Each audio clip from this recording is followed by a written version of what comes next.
G'day there, it's Dan again here at Pilates with Dan with our next installment of our hips and pelvis exercise tutorials. So if you check here, we've got a big playlist of exercises for you to work your way through. And the next one that I want to present is a slight variation using the magic circle. It's one that I call the Supine Arm Press. And so you'll be utilizing your arms to create action through our midsection. Okay, so to set up, we're going to be lying down on your backs. And this motion requires that the legs are up in our tabletop position.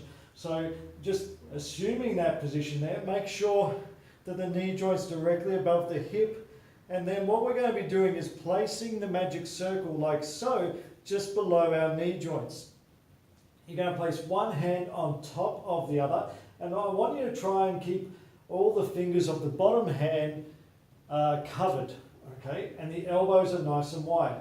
And all the motion is you're going to be pressing with your hands, but keep the legs still.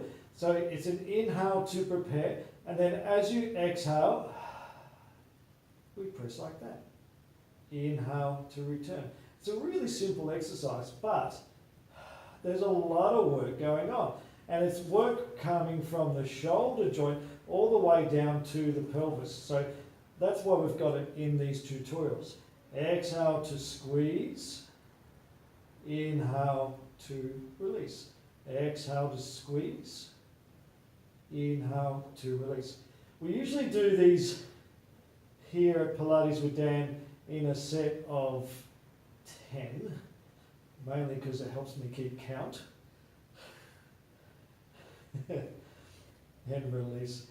Okay, but if you need to, because this is extra work happening down here, if you're finding that this is a little bit difficult to maintain your position, doing a set of 6 and building up to 10 is probably a better way to go about it.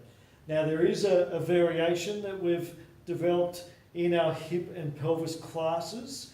It's kind of like a sneak preview of what we do. We're going to just do a one-legged version, but instead of using the hands, we now bring the knee in. Okay, so the hands are forming a wall and the knee pulls in. So that works, obviously, the hip flexor end of the system a little bit more. Okay, so exhale to pull in. Inhale, return. And in our hip and pelvis classes, we've been talking about hip flexion being cool movement. So anything that helps promote that is a good thing.